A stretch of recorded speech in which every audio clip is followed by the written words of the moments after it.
Good afternoon. Welcome to the tea table. Happy New Year 2023. Can't believe I'm saying this. I'm so happy you've joined me today. And I'm getting used to a new phone and a new year. And I am going to pull my tea table toward me. And today is January 6th, a very special day called Epiphany. Epiphany is the light. It's the star. It's the unveiling. It's the revelation. And it's called the Three Kings Day. It's the 12th day of Christmas. And I pulled out of my manger scene the beautiful three kings I have here. These are probably one of the most beautiful. I have three kings and a camel in this particular set, and I put it with another Holy Family. But I want you to look at the detail. There's a jewel in his hat, and he's got gold, and the kings are bringing gold. Oh yes, and here's this. This is the gold. See the box of gold? And I think this is the frankincense and the myrrh. And it's a picture of the three kings coming to worship the baby Jesus, the king. And this, what the gifts they brought him, if you research the gold, frankincense, and myrrh, was very valuable. It also has symbolic meaning. The frankincense is pure white, and it's an offering. It was very precious, and the myrrh would preserve, and the gold, of course, is pure and divine. It's symbolic of who the king was. And these were gifts given to him, and I was studying a little about this, and it is believed that this was very valuable and helped Mary and Joseph.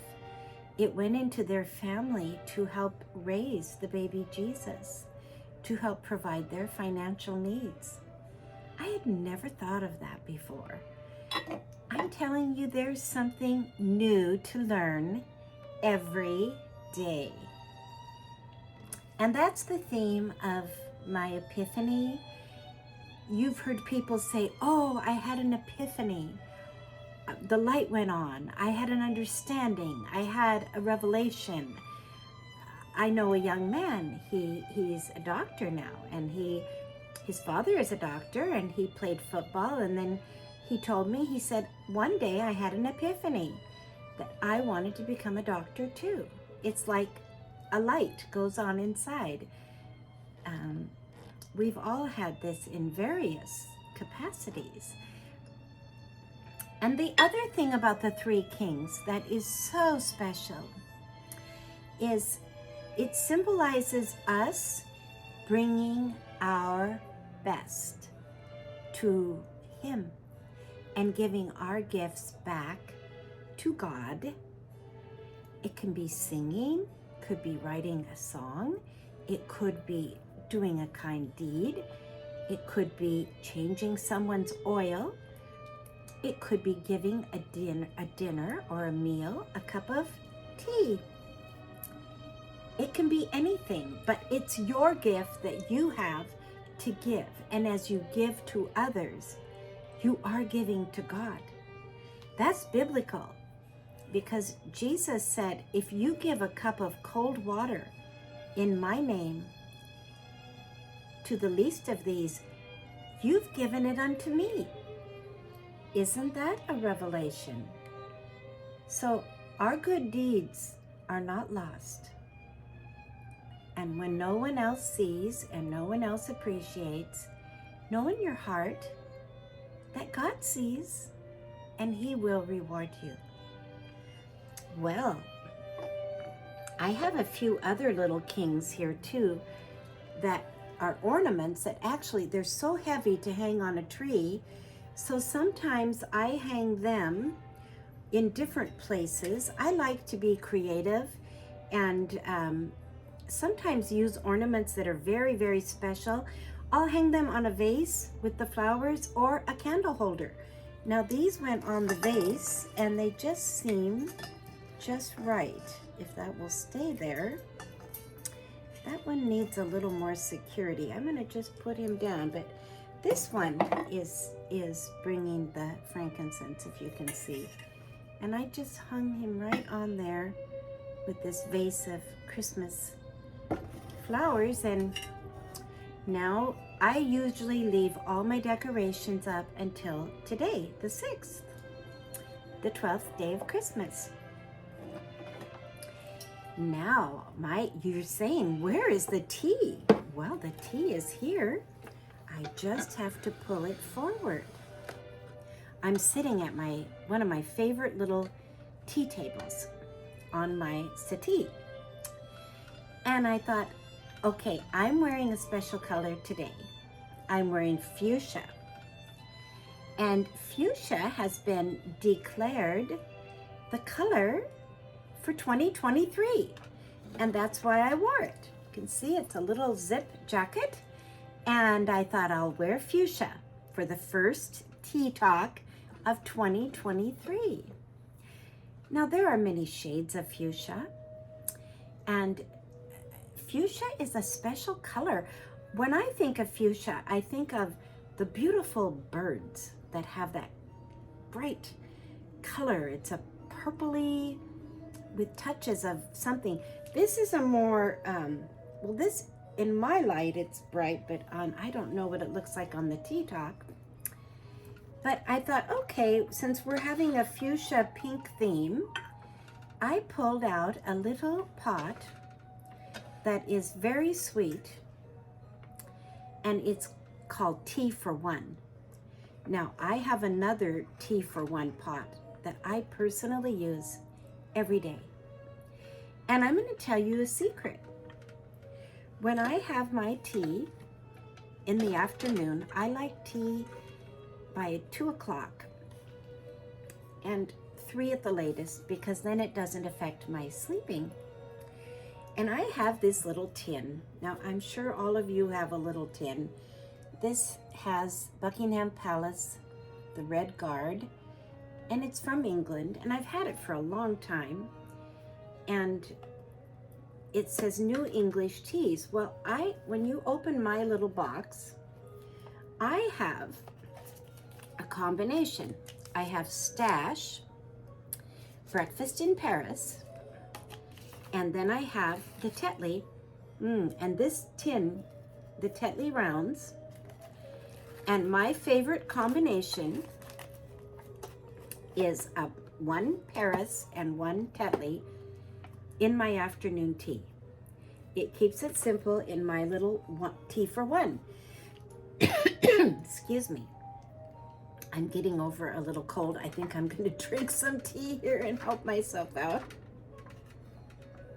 And if you haven't gotten your tea yet, please get it.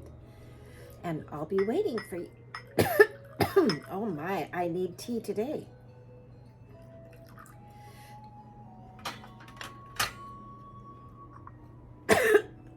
Excuse me. Let's see if my tea will cure me. Oh, that is so good. It's a little tickle in my throat. That is delicious.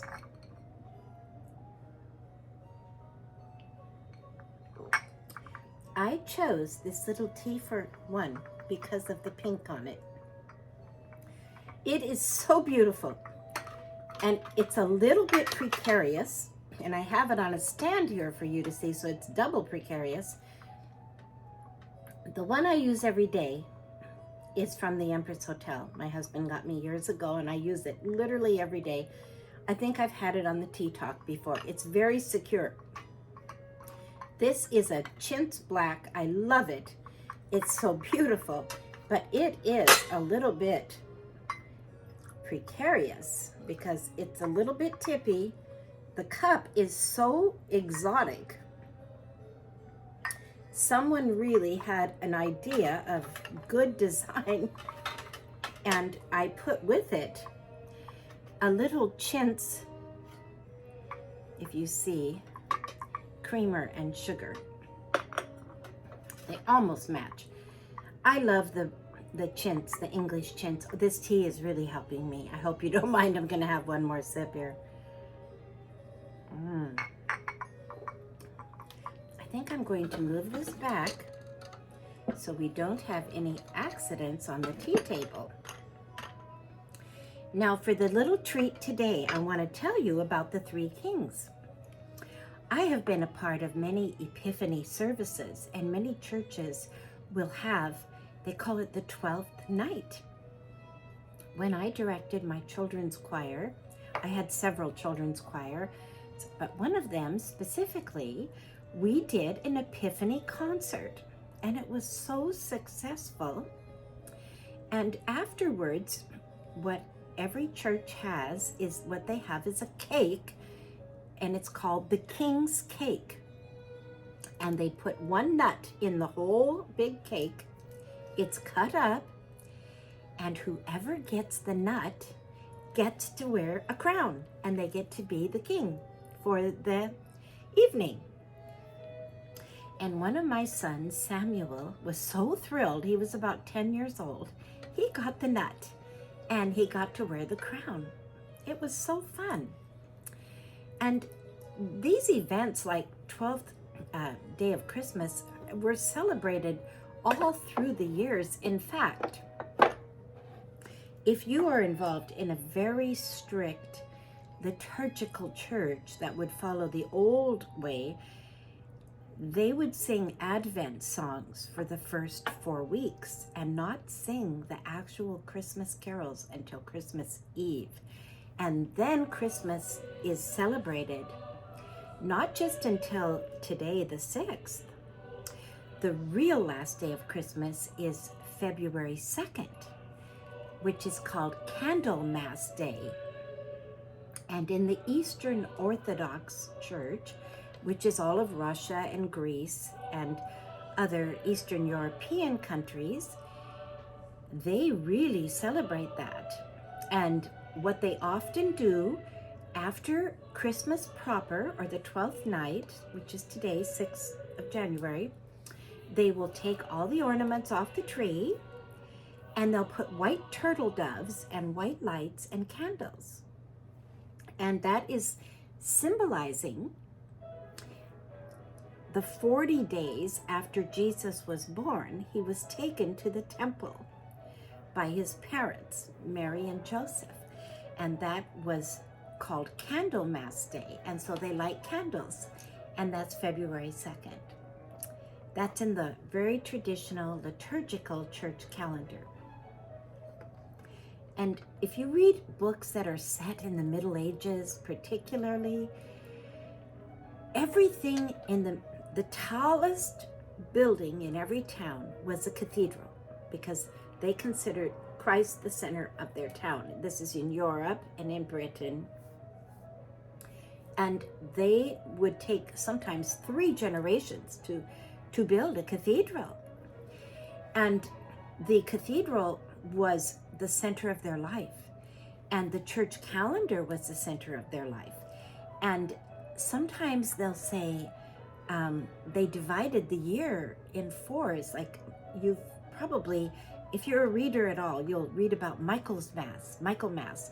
And that is a section of the year. And that is from St. Michael, the archangel, whose celebration begins in, this is one section of the year. And then you will have of course, Advent and Christmas. And then you get into Lent and Easter. And all of their lives were circling around these festivities and these, you might call feast days, or you would call holy days. And were kept very, very strictly among all of the society. It was a very unifying thing. And so that brings us to today. And I want to tell you one special thing. I'm wearing a hat, and I don't think you can see my tassel. I don't know how to show you the tassel. It's so cute, but it's black on black, and I have dark hair. But this little vintage hat, maybe if I can sit in the shadow, you'll see the tassel. Inside is a label. And guess what the label says? Saks Fifth Avenue. And this hat is definitely from the 40s, or at least the 50s, but I think the 40s, because it's such a small, they were wearing this,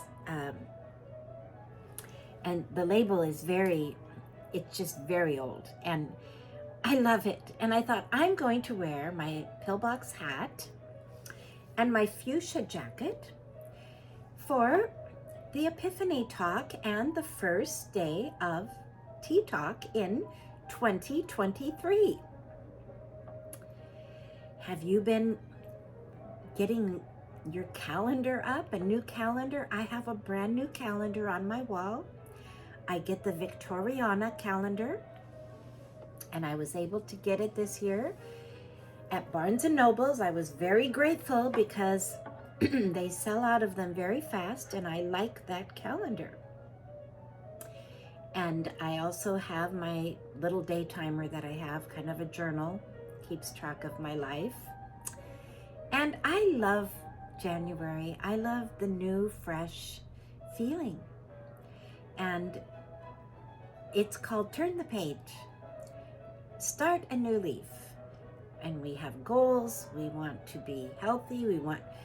I know a lot of people have on their list, we're going to walk every day, going to drink our 8 glasses of water every day, try to eat healthy. I count my tea for some of my water. I hope that's all right. But I think all through history, tea has been keeping people alive. And I think of particularly Britain. You know, people don't realize, but the United Kingdom, Great Britain, England, Scotland and Ireland and Wales literally have given us 80% of the world's great literature. And we're talking about modern times. I'm talking about maybe going back to Chaucer. You could go back a little bit to Beowulf, but let's start with Chaucer, the end of the Middle Ages. And then we move to Shakespeare. And Shakespeare attributed his writing. His writing coincides with the printing of the Bible. And the Geneva Bible was printed first in Geneva, and then there was the King James Bible, of course, in England. But that is 16, and Shakespeare is in 15. So he was depending on this Geneva Bible, which basically was done in most translation by William Tyndale, who was an Englishman, an Oxford scholar, a brilliant man. He translated 80% of what we have today as the authorized King James Bible. Sadly, he was burned at the stake for doing it.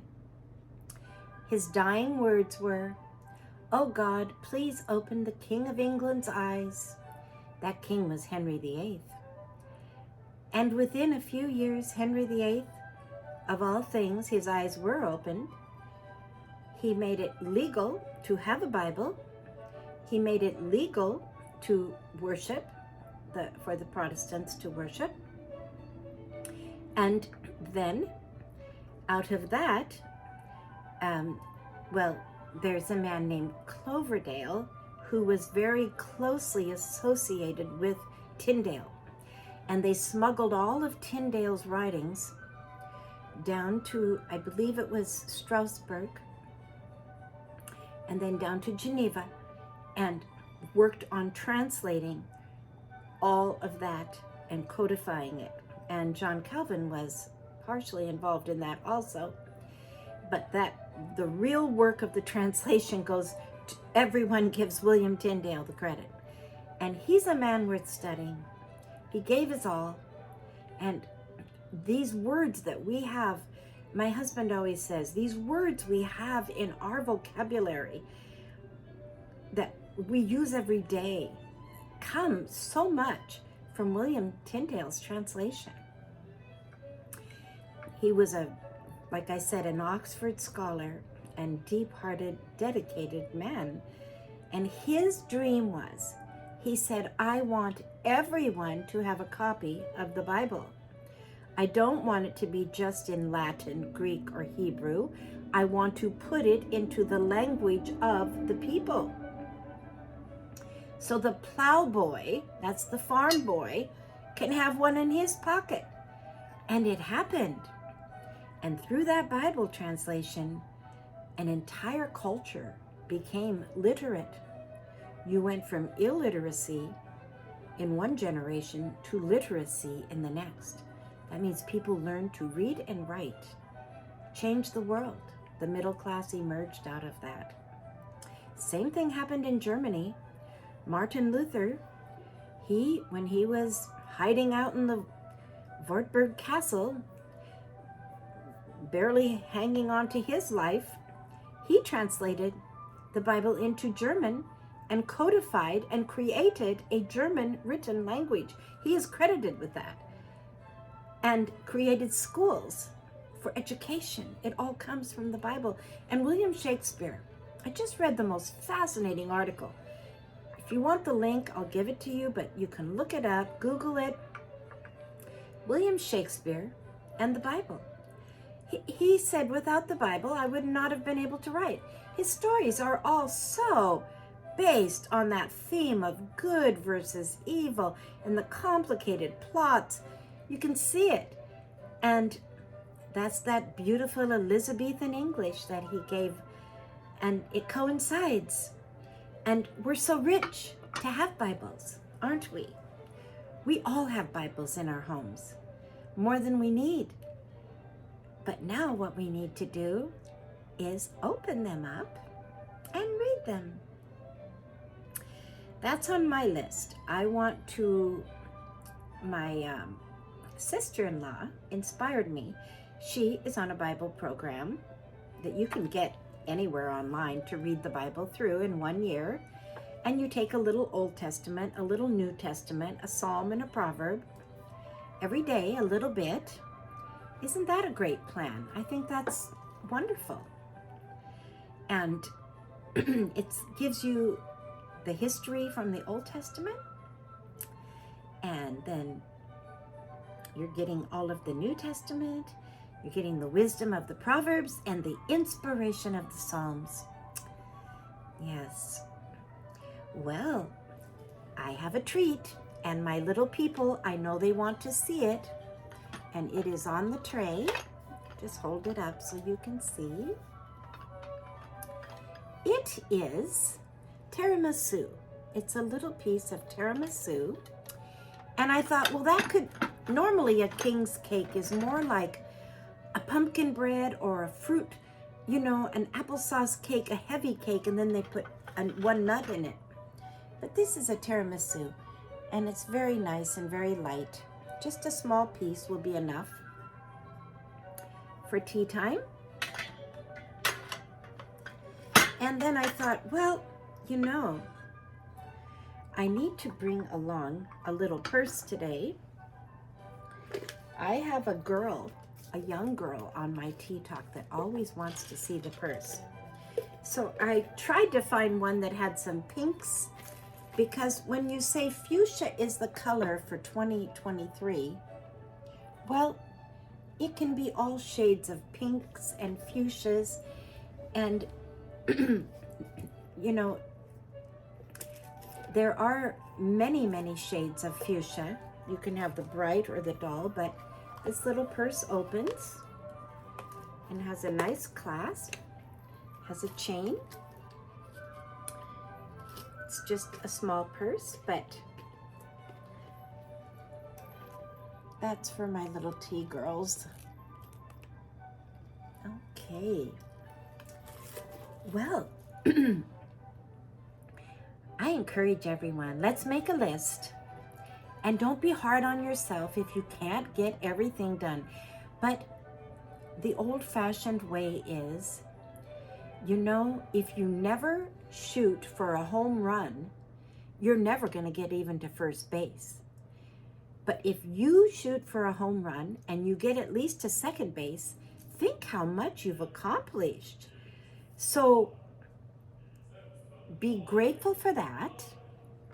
Be thankful for whatever you can do, and make goals that are realistic. I like to have a yearly goal and then some monthly goals and then closer weekly goals. I love making lists. Of course, it's easy to get carried away and be unrealistic. Because I think all of us on this Tea Talk have romantic hearts. We feel, we love, we want to do, and it's easy to get carried away. But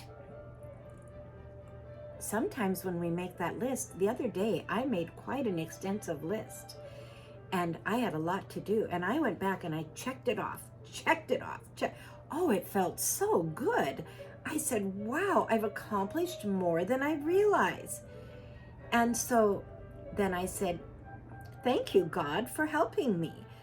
And stay happy and positive, and don't be hard on yourself if you don't get everything done as quickly as you want. Rome wasn't built in a day. Well, I am so happy you've joined me today, and I pray you have the most beautiful 2023. Yes, and have your tea. At night, have an herbal tea. It will help you sleep. It won't keep you awake. But in this nice, yes, it is nice weather. It's pretty mild now compared to what it was. I just think we need to be good to ourselves and have our tea. And as I've said in the past, invite someone in and share a cup of tea with someone else. Or go out to a nice tea room. There are tea rooms around. And by going, we help them with their business, and it gives us a day to relax and be served. It's a blessing every direction. Well, and I will say what I'm playing today is Bach. It started with the A minor violin concerto, and now it's continuing to other Bach pieces. I don't think you can ever go wrong with Johann Sebastian Bach. A wonderful way to start the new year. So blessings to all. Be good to yourself. Be grateful to God, and be kind to everyone. And I will look forward to seeing you next time.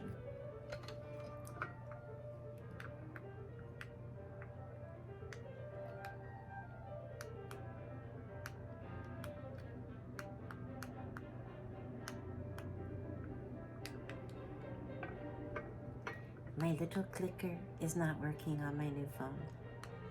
I don't know why. So I will have to say goodbye the old-fashioned way. Thank you very much.